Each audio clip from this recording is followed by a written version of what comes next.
Always have great speakers, and tonight is no exception. Our speaker tonight is a close personal friend of Mary and I's. We've known each other for 15 years. Dr. Hossein Kazemian is an assistant professor at the University of Northern BC. If I could just have everybody's attention, please. Okay. I still hear a fair bit of chatter going on. We want to be able to hear what Hossein has to tell us. Couple of things that when I think of Hossein, I think of a guy who has an incredible curiosity about how the world is made. He has a particular specialty. I love to hear him talk about it. I'm not a chemist, so I get lost very quickly. I don't know what he's talking about, but I love to see the passion that he has. The other thing that is true about my friend Hossein is he has a love for developing people and helping people to achieve things that they probably never thought possible to achieve. And Hossein is going to share his story of coming to Canada and a bunch of other things. And I know you'll really enjoy what he has to say. He's a little tired. He was giving lectures at the university all day today, but he's really excited to be able to speak here. Hossein was actually our speaker at the very first focus that we had in 2015. So 10 years later, we managed to bring him back again. So please welcome my good friend Hossein.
I can talk to those people who love it, and we can talk after my talk. And eventually I thought, okay, I'm going to go talk in front of people, and I don't want to waste their time. And I told my story to ChatGPT and asked it, would you please help me and create 5-10 slides that I can really people can see and take notes if needed. And that's actually ChatGPT. Of course, my daughter eventually created and sent it to me almost half an hour ago. So I didn't go through it. So that's my job. So hopefully I can talk through. So what I'm going to do today, because of course we have lots of wonderful Canadian people who welcome us and help us, and you see all of those things. But the reason that we have this club and this gathering is because of us, international. That people who are leaving their country and coming 10,000 kilometers, we are 10,000 from Iran, kilometers far from their home country, from different continent, and they start over. So some of you guys I know from the face starting over like me, and some of you guys are beginners and starting your life in the different countries. And I'm going to my first sabbatical this year. I don't know what's going on with Secoing. And that was my resolution. I said, I'm going to go everywhere. I'm going around the world. I'm going to tell you where I'm going to go after that. And I started from here because my life, my second life, my new journey started in Canada, and it started here in London, Ontario. I started here at Western. So I told myself, wherever I go, I'm going to share my story. So I did 2 times so far, yesterday and today at Western, did 2 different faculties. Of course, I talk science, the same time share my story, but tonight I'm gonna share my story with all of you guys. And I know you're gonna resonate, you're gonna really just see lots of similarity between what I went through and what you have gone through and you are gonna go through. It's not easy, but it's rewarding and it's certain if you're determined. So the title is Climbing the Ladder Twice, and you're gonna see. So a little bit about myself. I moved to Canada when I was 40. I came from a well-established life back in my home country, and I was associate professor in my home country, and I had more than 100 publications. I left my country, came over here, and gave up everything. I had my own driver that used to come to my home and take me to my office. I had everything that I wanted. We have a couple of people from Tehran. I had the best, 300 square meter house in Shahr Gharb, one of the best parts of Tehran they know, and I had everything. But because of my situation that I don't want to go deep into it, I left my country and I started here from scratch. So the challenge, of course, there were lots of challenges. I had issue with in my country, there are lots of people, I see a couple of Iranians here as well. So there are lots of countries, they have lots of challenges that around the world. These days, almost everywhere, more or less, we are having challenge in Asia, in Africa, in Middle East. And I'm coming from the country, I'm originally from Iran. And there was issues that I don't want to open those things, but people who want to talk to me later, I can talk about it.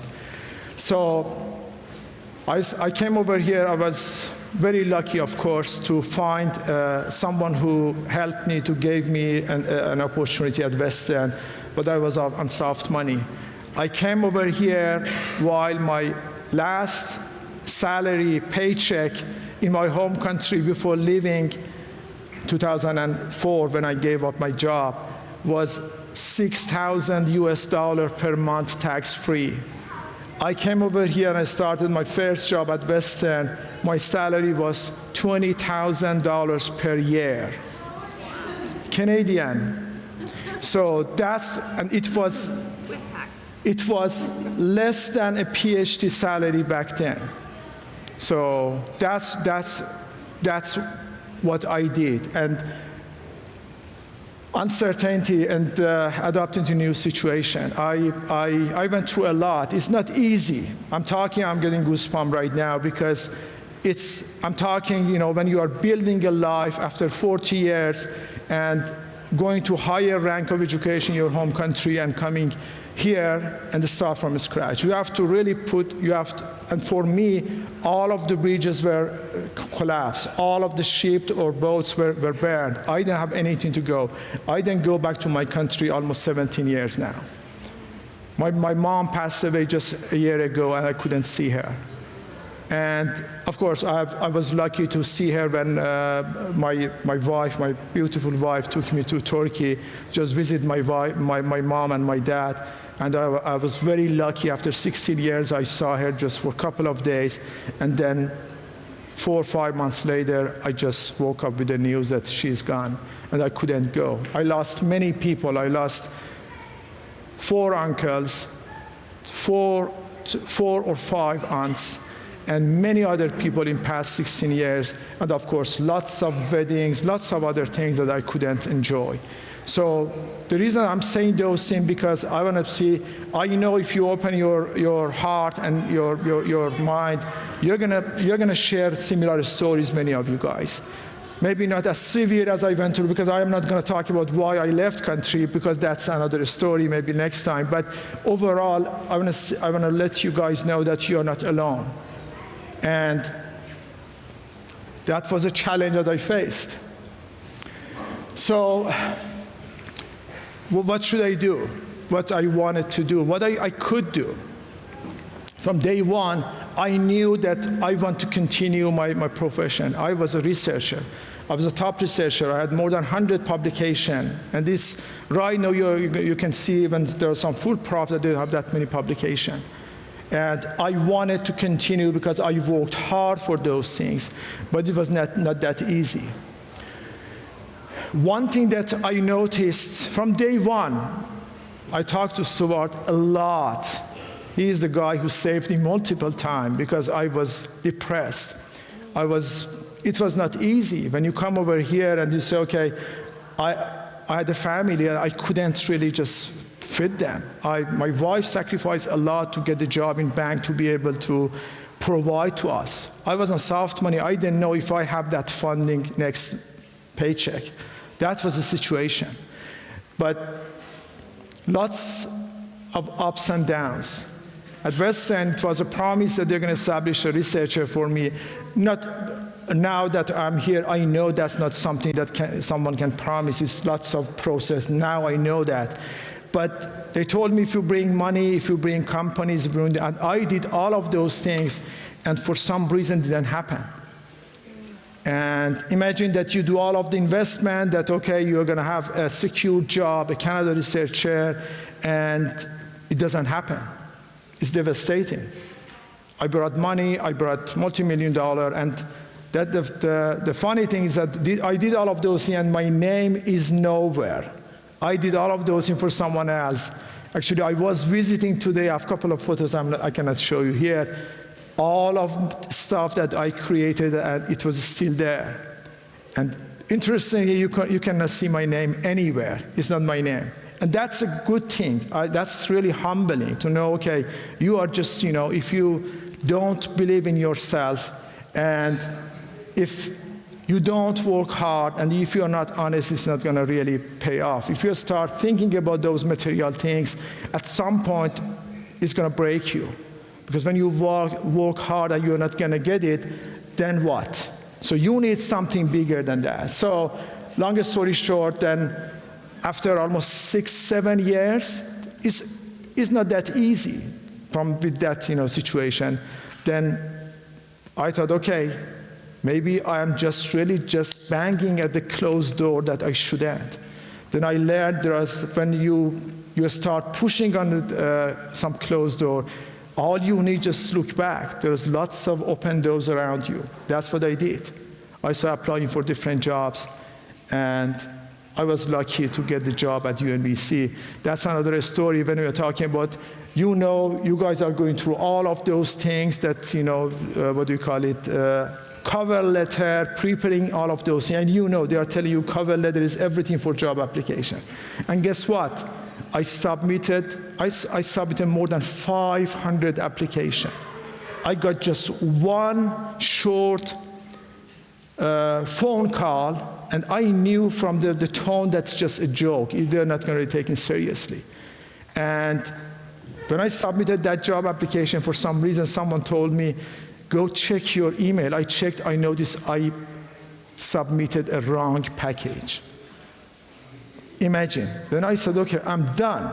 I said, okay, I don't know where Prince George is, where UNBC is, but I'm going to send an email, apologize. That's what I did. The next day, it was Saturday or Sunday. I said, I know I'm done, but I want to let you know that's my package. And guess what?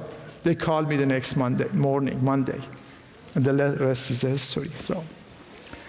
And that's a place. That's a beautiful place that we are living right now. It's exactly that's the aurora or northern light in my beautiful city. And I remember just this New Year Eve, one of my students posted just at 12 a.m. the same video that, hey, this New Year in Prince George, and that's Aurora. That's a beautiful place. We get -40 from time to time. We had that beautiful mascot as our town symbol, because we used to be a logging city. Right now things are changing. But anyway, that's our university, UNBC, that they cut the forest and they built this beautiful campus that I'm very privileged to be there. So when they hired me, they told me, we hire you for a central equipment facility, we call it National Lab Services, And I did my homework. I went there, and I noticed in the website they said, we got $1.2 million funding. We want to purchase several equipments. And man, that was, dream come true. I said, oh, I have all of the funding. I'm going to go and make it. I got the job. I went there. I said, okay, to my supervisor, where is that fund? Where I should start from? He said, which fund? I said, the $1.2 million. He said, where did you find that numbers? I said, on your website. Which website? This. He said, that is an old website, 10 years ago. We got that one. The reason that you are here, because we got that $1.2 million, and we just more or less wasted it, and right now we wanted to dissolve this lab. Right now we ask you to come over and do something.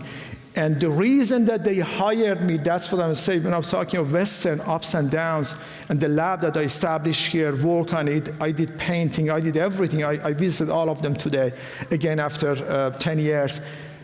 They hired me because of my experience at Western, because all of those hard work that I did. I used to say, honest to God, I made one of my labs, or painting, all of those things, during holiday season.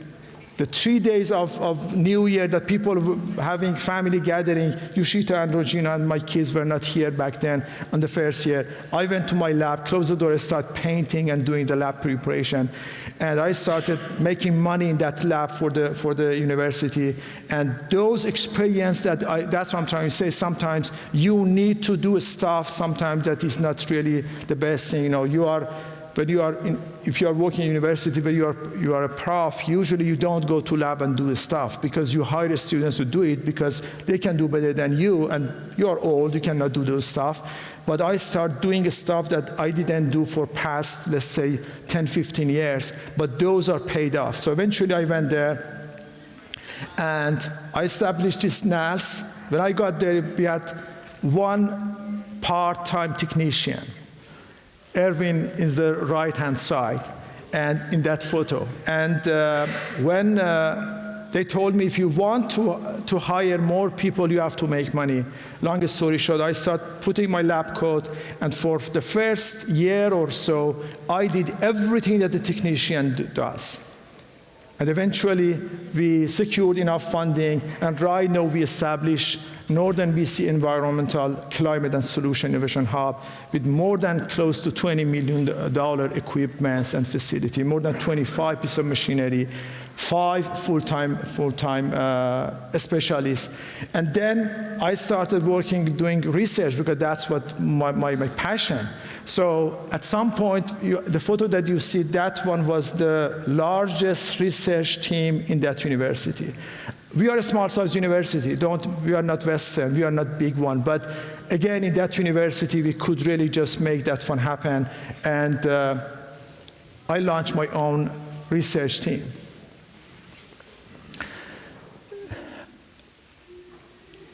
So when I left Iran in 2004, I was associate professor.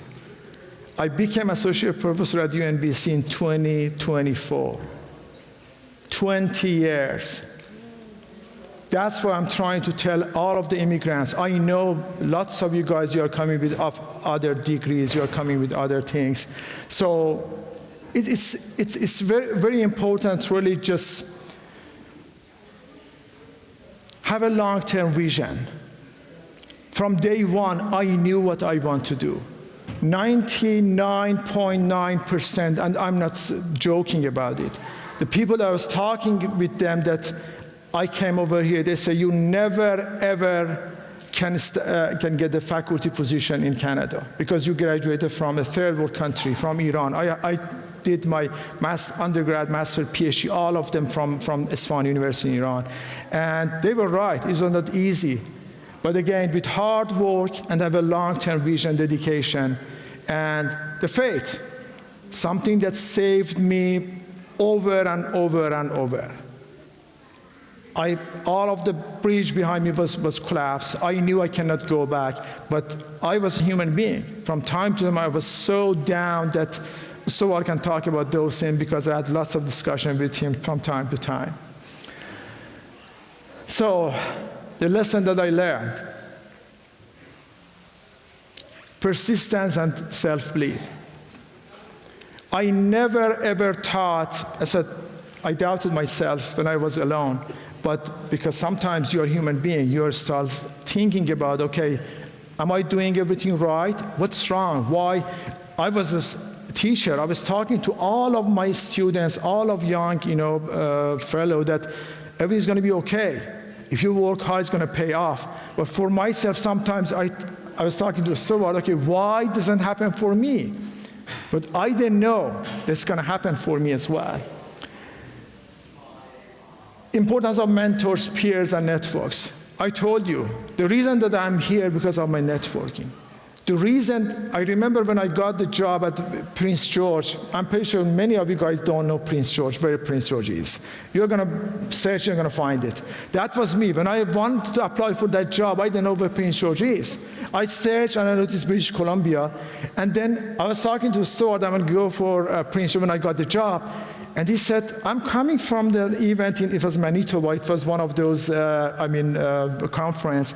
And we know Beth and Owen, they're just a couple like us. And I went to Prince George in the middle of nowhere. From day one, I had a friend. And they are very close friends of us. They're like Mary and Stuart here. And I went to church and they introduced me to the first Iranian guy. And then I start seeing, right now, I think our circle of friends in Prince George, I think it's bigger maybe even than London, Ontario right now. So whenever I was down, and when I was at here, Stuart and some other people, I usually go and talk to people. I'm talking to you right now. Everyone knows. Many people think that I was talking to Gordon as well, that I'm not extrovert. I'm really introvert.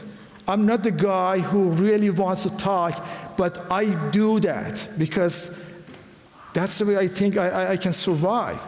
And what I do, I use my coping mechanism is venting. I try to vent they call it share your misery, the Canadians say. That's what I do. That's what I do. And I really encourage you guys to really find the people who are not going to judge you and share your pain. That's what I'm saying. You are not alone. I remember it was a time that I was calling him Stuart coming from St. Mary to Prince George, to London. And we just said, I want to go and talk. And go to Tim Hortons somewhere. And I remember, so I said, one of the McDonald's or whatever in Oxford is the first one in Canada or in, I don't know, but that was the case. I remember. And then, so given all of those things, those are things, and Stuart, even for something, I'm talking, Stuart because he's sitting here, I have lots of good friends like Stuart, but he's one of the best for my journey. I ask him, he doesn't know anything that I do, and I don't know what he's doing, right? But business and networking and human dynamic is the same, no matter what you do. Don't say, I don't want to talk to this guy because this guy is, I don't know, psychologist or physicist or chemist. They are human beings, they're like us. Many people that they helped me in Prince George and here, they are people that they don't know anything about my field. They're just good human beings, and they know the human dynamic, and they know that talking and sharing ideas is going to help. I still have one of the paper towel that Stuart started writing some comments about how to run your business, and I still use those things to build what I built at UNBC. Soft skills. I attended lots, and okay, I had my job. I never ever needed any of those soft skills, and I didn't get any training, even my language. I am one of the few. I really encourage all of international, please take your language seriously. Please go talk. If you are just living to safe in the same people from the same culture, from China, from Iran, from India, wherever you are coming from, please just have some other roommates. Go and expand your circle because English is super important. I just introduced 2 people for the same job, and they wanted both of them. One of them got the job today, and she sent the contract to me, and the other didn't. The second who didn't get, honestly, in terms of technical, he was better than the first one.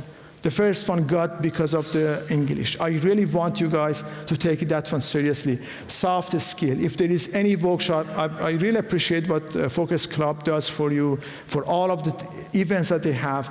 Please go to those events. Please, the minimum things that you're gonna get, you're gonna improve your language, which is priceless. And please do so. And teamwork. Yeah, trust your guts. As I said, don't do it alone. And again, the same as sharing your misery. Just talk to other people, work with other people. They're going to help you to grow. And faith and trust in a higher power. I told you, I was down multiple times. Even right now, I get some point that, why those things happen to me? Why nothing comes my way easy?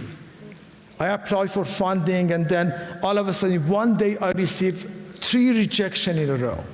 Imagine you work almost 3-4 months to put together a proposal, and you are waiting, and people are waiting, and all of those things, and all of a sudden, it's a 3 rejection.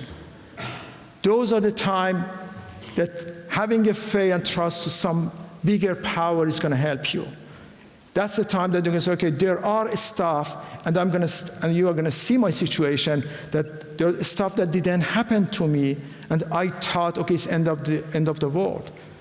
I cannot do anything. But right now, I see that was not the case. Embrace the challenge and as a part of your growth. Challenge is a part of life is not fair. All of us knows. No, it's very difficult, and specifically for internationals. We are coming to the different culture, different language, different everything, even different food. So it's really, of course, today we had beautiful foods, delicious from many different cultures, but again, there's lots of challenges. Seek help and offer help. I learned from the people who helped me, and I start doing the same thing. And if I tell you how many people that they came to I provided more than maybe, 200 international students job offer or invitation for graduate studies to come to my group or other groups. Many of them, I know when I talk to them, they are doing much better than me in helping other people. Please help, and please ask for help. Today, you need someone to help you. Don't be shy. Go and ask. Whatever you are going to get, you're going to give tomorrow. Please do so. Yep. And then don't be afraid to reinvent yourself. That was one of my challenge. It still is my challenge. Usually I say, I don't want to reinvent the wheel. That's what I do in my research, and that's the right thing to do. But as a human being, it's okay. If you have been doing something else in your own country and you're coming over here, just see what's out there that you can do. I know many people, they are doing business they never ever thought that's going to be something they can really live off. Right now they are doing and they're thriving. They establish their own company and they are doing great.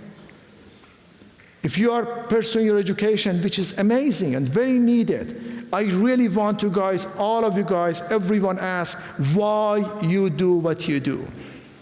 What's the purpose? And make sure, is it something that's going to satisfy you? Is it something you're going to enjoy?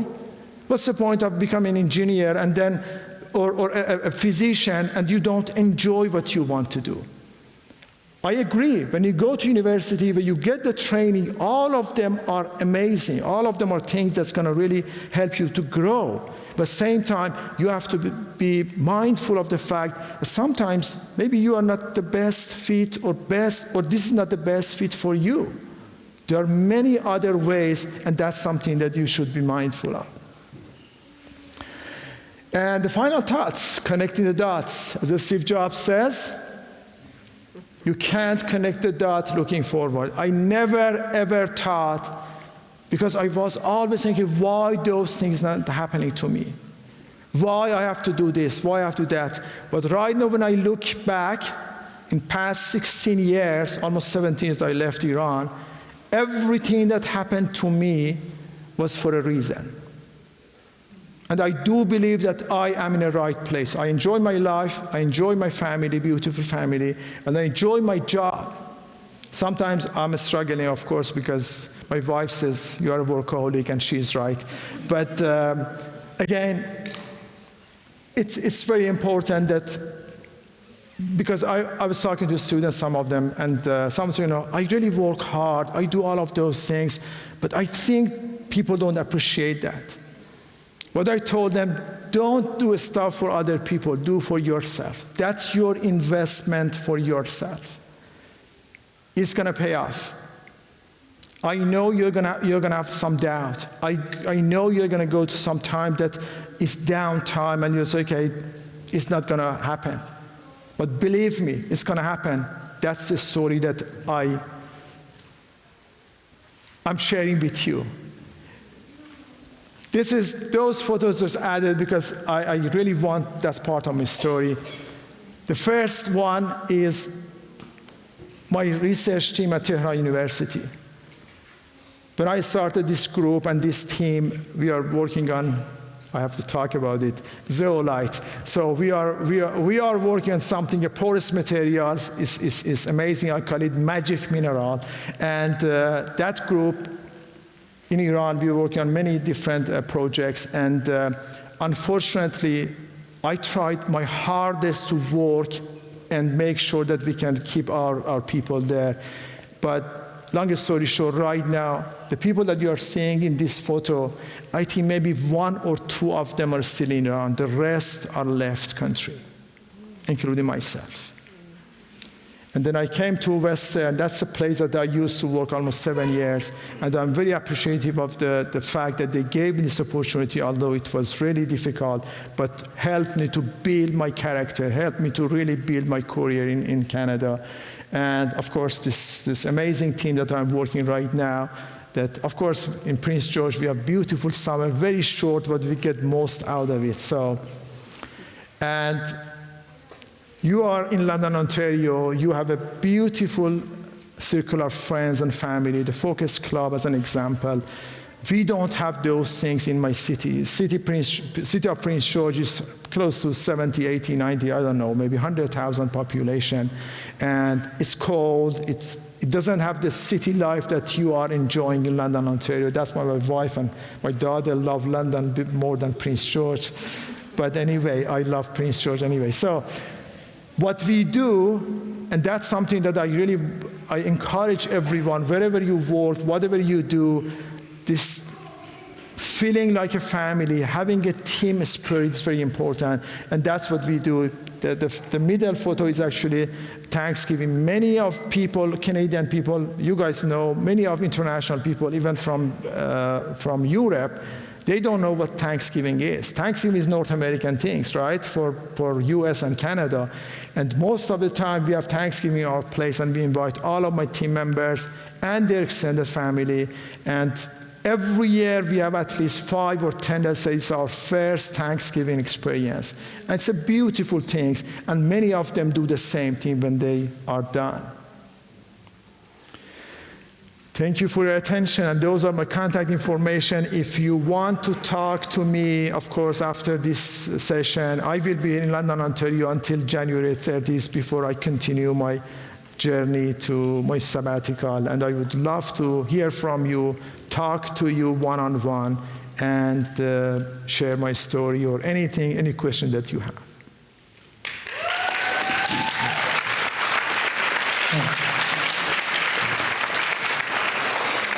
We want to give you an opportunity if you'd like to ask Hossein a question. He'll be around for the rest of the evening. You can talk to him personally. But if you have a question you'd like to ask, just put your hand up. I'll bring you the mic so you can ask. Here we go.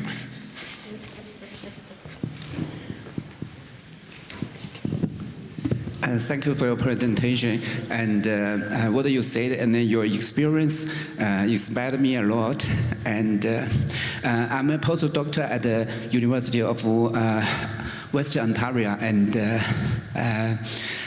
I want to ask you, is there any advice for the newcomer like me that we didn't have the PR, but it seems it's not easy to get the funding or got a permanent job in the at the university? So is there any advice? Thank you. No, that's $1 million question, and a very good question.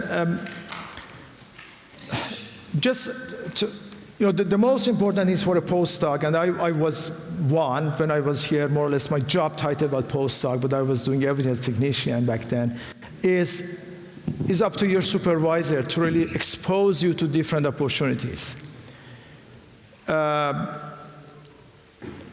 Attend, because I understand, because funding agencies and funding streams have some specific criteria. You cannot change it. I was here, I was not eligible for any funding. I applied for fund, I wrote proposal, I bring funding, but my name was nowhere. But it was someone else.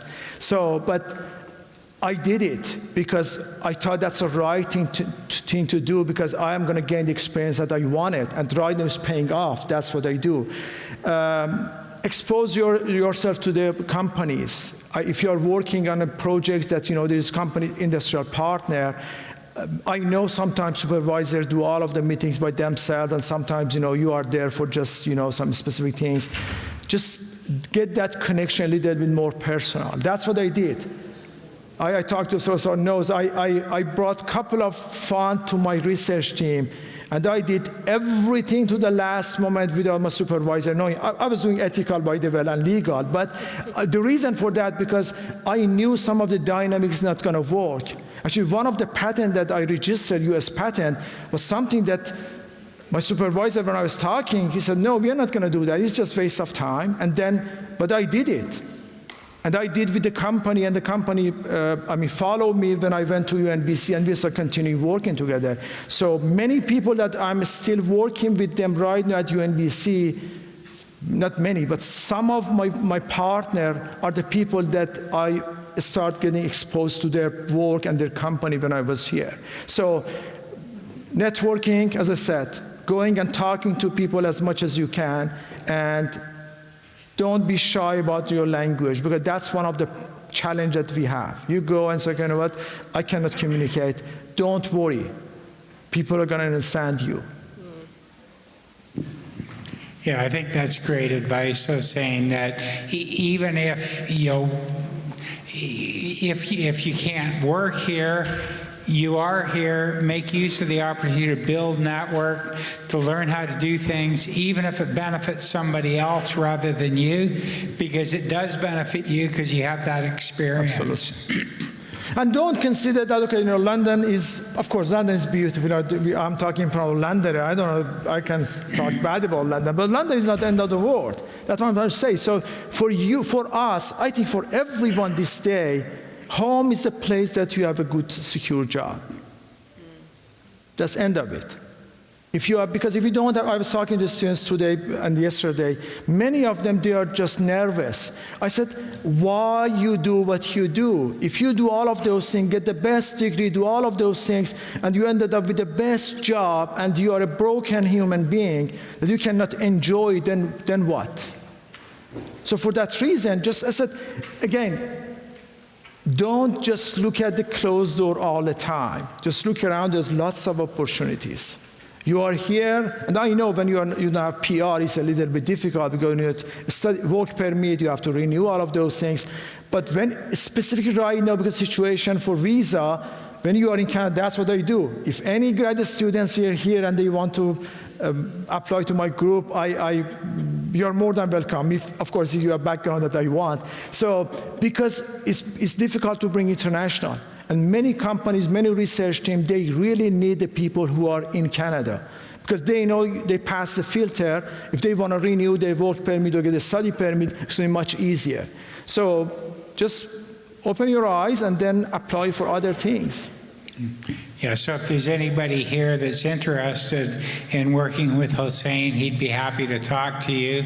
Or if you have friends that might have those skills, he'd be happy to talk to them as Yep. well. I need a couple of 5, 6, 7 master and PhD students with chemistry background. And I need them yesterday. And I need them yesterday. Be honest, because I'm really losing funds right now. I'm talking to you. I received a letter from one of our fund agency, $150,000. Say if you don't start the project by May, we're going to take the money back. I fought almost 8 months to get that fund. And I'm losing it because I cannot find the right students for that. Anybody else have a question for Hussein? Yep.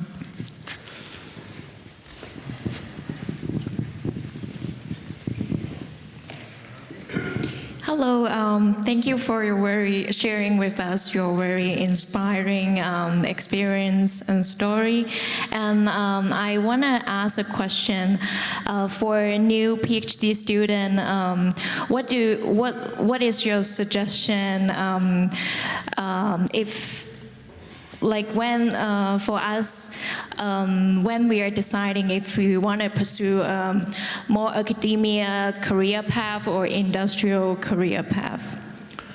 Oh, that's a very important question.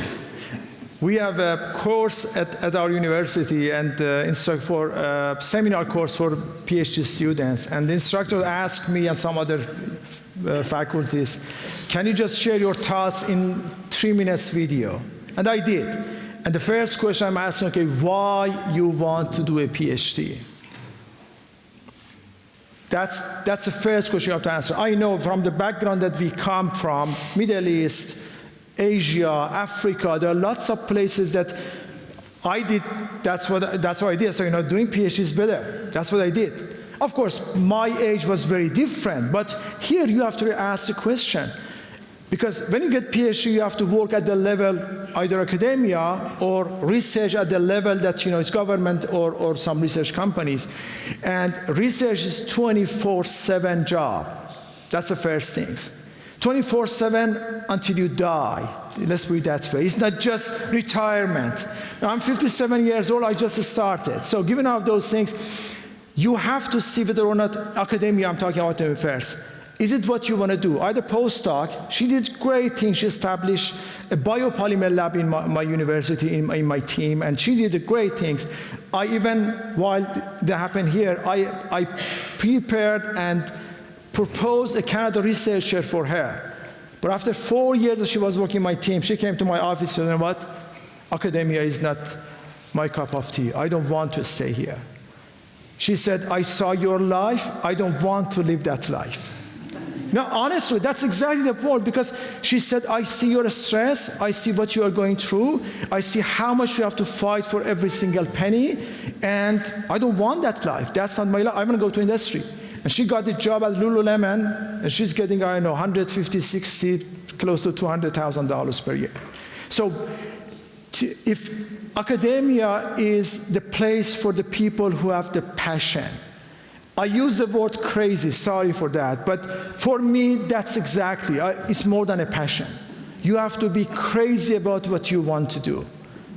If you say, okay, that's what I want to do my entire life, I don't really care about life-work balance, you can talk to my wife.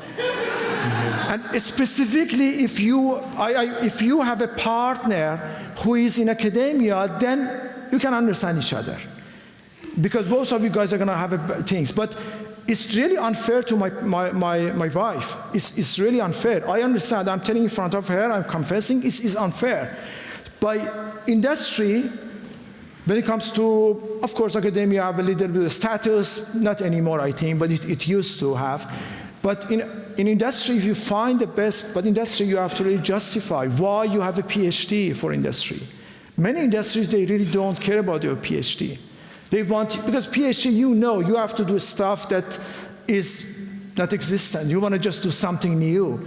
Most of the time, companies, they know what they want. They want someone to be able to follow the recipe and SOPs. And this is not really a PhD job. I have a postdoc in one of my industry partners. They said, we don't want him anymore. He's just too much for us. We cannot, and they are right. So we want to do simple stuff. But this guy, whatever we tell him, He just started thinking just out of the box. We said we don't want to do that. Think about those things, and then, as I said, for industry, it's very difficult to find job with PhD unless you really do what they want you.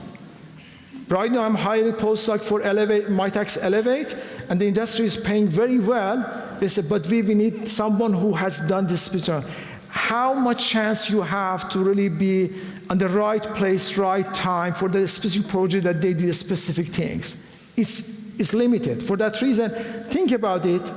I said, I don't want to discourage anyone not doing PhD because that's my job. I'm hiring them, please do so.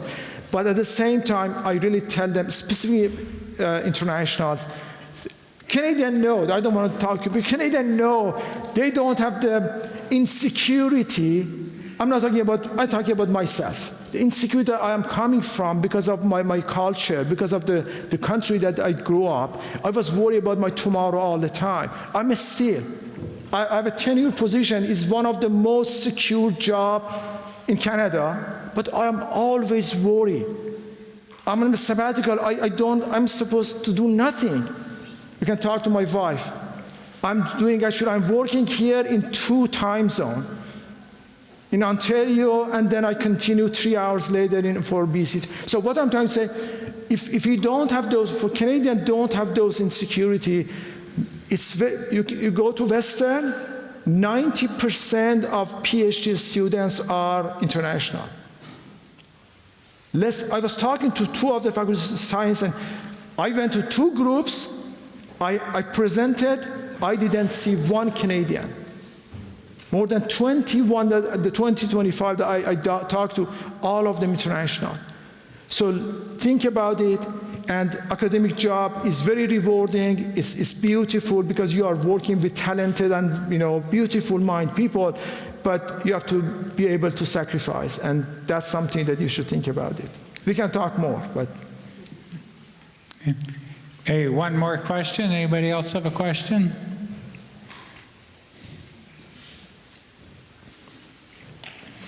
Okay. Well, thank you very much, Hossein. I think I know I found your talk inspiring, and I think a lot of other people did as well. I guess the academia industry thing, it seems to me of all the PhDs that I know, the ones that do the best combine both. Yes. Because it's very few research funds that just give you unlimited resources just to go investigate whatever interests you, and so these days there's almost none. Everything that you want to secure, you need as your partner. And I said to our point, I had a postdoc that he did 2 PhD and 3 postdocs. Exactly, you're saying, wow. And the question is, people will start questioning you, why you do what you do? What's your goal in your life? Yeah. I saw 3 or 4 at Western, they are doing their 2nd PhD. And I have in my group right now, 1 PhD who's doing her 2nd PhD after 10 years. And so, I said, I cannot comprehend some of those things. That's my job as educator to provide the opportunity. But we have to ask that question ourselves, why we do what we do. Okay. Well, so thanks very much. Now, Mike, I believe, has recorded Hossein's talk, and if that all worked, and we have a recording, we'll post that on our YouTube channel. I'll post a link to that on our Facebook group as well. So if you're interested in listening again to Hossein's talk or sharing his talk with other people that could benefit, that would be great. So please join me in giving him a round of applause. Thank you. Thank you so much. Happy birthday, Dr. Singh. Thank you.